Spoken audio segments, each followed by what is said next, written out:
Well, 2020, you ended up serving as the Deputy Assistant Secretary for International Communications and Information Policy in the Bureau of Economic and Business Affairs in the U.S. State Department. Quite a mouthful there. So describe to me what exactly that role is about. So that's considered the cyber portfolio for economic diplomacy. And what that really is there's three levels to it. There's you can think of so just getting back to this kind of structure of the blob, you have diplomacy, defense, and intelligence as kind of our national security state. Defense or war, the Department of War now, is our military and national security interests. You have our economic interests, so we call that national interest, whereas the military is national security. And that is related to things that make our country more economically prosperous. So U.S. companies getting deals abroad. We would prefer to have, for example, if the world's largest copper mine is discovered in Angola, it helps U.S. GDP, our economy, if an American company, an American metals and mining company gets access to that copper mine rather than China or Russia. In the tech space, there is this same economic warfare and competition that plays out between what are called the national champions of every country. So, for example, Microsoft is a big tech national champion. Google is a big tech national champion. If Google gets kicked out of Europe or Africa or Asia, and TikTok, globally China-owned company, takes over the market share, well, there goes all the ability for the U.S. government to use that as a vector for soft power influence. There goes all of the downstream economic trickle-down effects in terms of creating American jobs, allowing Americans to have a pension and buy homes and pay for college. There goes all the economic development. And so there's this relationship of favors for favors that plays out between the U.S. diplomatic function at the State Department to essentially broker deals, juice the skids, push for regulation or trade policy. For example, one of the things that I dealt with while I was at the State Department running that bureau was Google lobbyists that called me and wanted favors essentially around the State Department in our upcoming negotiations with Europe around something called the Digital Markets and Digital Services Act. This was a budding piece of new legislation in Europe that threatened Google's data monopolies. Europe has very strict, they've got something like the GDPR, and they've also, foreign countries don't love that Google takes up the ad revenue for media organizations in their country. For example, like Australia tried to pass something to make, in Canada tried this too, to try to get Google to have to pay essentially like a share of the advertising revenue that used to go directly to the New York Times, when you would have to go to the New York Times webpage.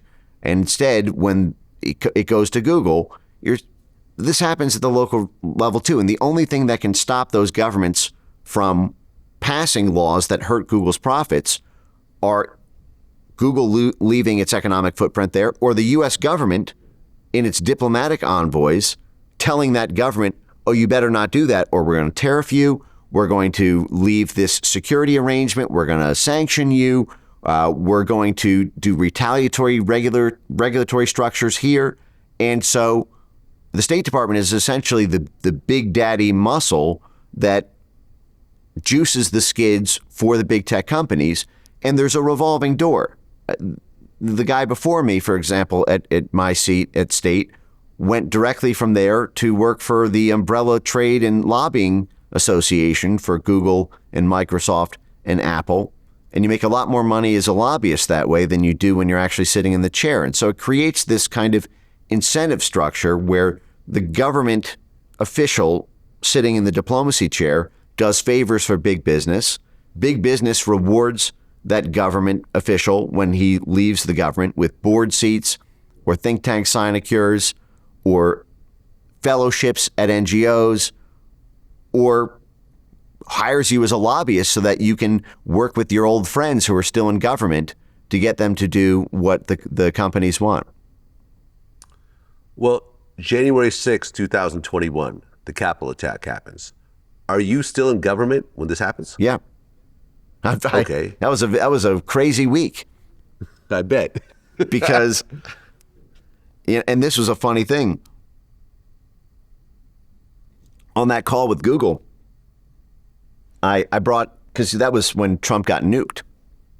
Trump got nuked on Twitter that week, Facebook, everywhere. I mean, they took him out Alex Jones style. They took out his MailChimp. They took out his merch store. He was unpersoned as the sitting president of the United States. And I remember in my call with these 9 Google lobbyists that week, and these were Google lobbyists who were former lobbyists for foreign governments and big oil companies. Now they're all Google lobbyists.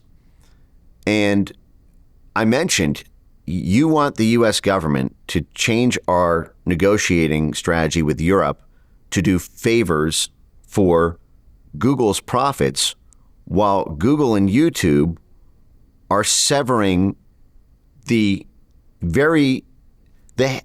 my boss, Donald.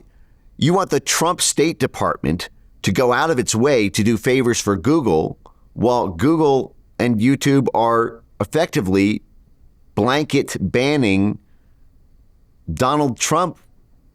How does this make sense? It only makes sense if you presume that the State Department officials are going to backstab their boss in order to serve a private company in its global markets. And this was, by and large, what the State Department officials were doing up and down the chain throughout the first Trump term. And I think this is what has put kind of gasoline to the fire of Trump's focus on things like USAID and massively restructuring the State Department. They laid off 4,000 State Department employees about 2 months ago because this is a very, very powerful weapon. And it gets to the heart of the music industry, too. Who's the head of Google and YouTube music? It's Lyor Cohen. Okay, I know Lyor Cohen personally. So, well, you mean I'm not. Hold on. Go so ahead. You mean to tell me that Lyor Cohen is somehow in bed with the State Department in terms of what exactly? Well, literally, yeah. Go ahead, put it on screen. Look up the State Department Global Music Diplomacy Program. It was jointly announced by Lyor Cohen and Secretary of State Tony Blinken. This is a formal U.S. State Department program to give preference to State Department hand-picked rappers, hip-hop artists, country musicians, every genre of music. And this taps into what has been going on for about a century, but it's been put on steroids in the past decade with this concept of music diplomacy, hip-hop diplomacy.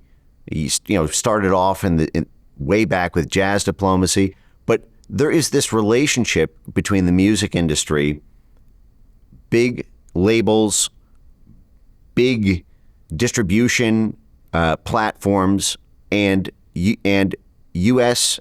and British statecraft, where there is this kind of mutually reinforcing circle of economic interests, government policies, and preferred distribution given to artists to serve the various needs of those stakeholders.